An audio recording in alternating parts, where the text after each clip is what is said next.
Traditional captive portals are broken. OpenRoaming replaces them with automatic Wi-Fi connectivity built on Passpoint and 802.1x authentication, eliminating manual logins whilst establishing WPA3 encryption from the very first packet. Three core ideas underpin the architecture.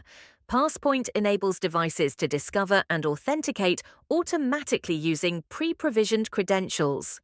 RadSec transports radius packets over TLS, providing encrypted and authenticated signaling, and RCOIs are identifiers broadcast by access points to indicate which roaming federations and settlement policies the network supports. What actually matters in deployment? First, authentication is federated, but authorization is local.